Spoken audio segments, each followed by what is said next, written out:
In my 19 years in Wake County now, it seems to me that community reaction and response to assignment functions on a pendulum that swings between two extremes. On one extreme, we have parents who are adamant that their kids not be moved anymore. And then on the other extreme, we have parents who are adamant that their kids not be in temporary seats. And by temporary seats, you may hear the phrases in trailers or in modulars. When you build a school, you have to have money to do that. The money we use to build schools comes from taxpayers. The largest source of that is bonds. Bonds have to be passed, so there has to be a campaign. And there has to be a need to pass a bond before you can build the campaign, and so on and so forth. So a need exists for more seats. The bond gets created, pushed, passed, sold, and then the money comes in. Building a school takes years. So we have in the past opened schools that were already above capacity.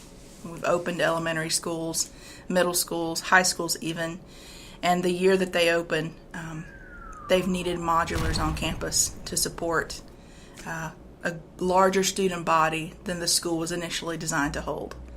So when we open a new school, we have to fill it. That relieves crowding in other spaces nearby and fills that school too, gives capacity at those other schools so kids who live near there can enroll there. And so that means when we open a school, we have to move kids to fill it. And that's student assignment. Every high school in our county, and we have almost 30, has, I think in the largest sense, we're well over 2,000 kids. Our schools are large. High schools are large anyway. They're the largest schools that we operate. Each high school serves or has kids moving to it or matriculating up to it from 1, 2, or 3 middle schools. And then each of those middle schools has students moving up from 2, 3, 4 elementary schools. So when we build a high school to handle a couple thousand kids, we're also talking about it serves or is supported by multiple middle schools, which are served and supported by multiple elementary schools. I imagine, and I am a taxpayer in the county, it's really hard to understand that a school opens, we passed the bond 2 years ago to pay for this, and you're already telling me it's overcrowded. Why didn't we build it bigger? Why didn't we? The thing that we need to understand is that Wake is growing quickly, rapidly, and it's growing in big numbers. So in that 2000 to 2010 period, we opened maybe 30 schools.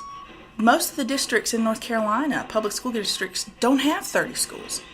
We built and opened 30 schools in a 10-year period. We're growing quickly. We've had a couple of instances around the recession where we knew there was going to be a need, but then the recession happened in 2007, 2008, and we were left with brand new schools that weren't completely filled.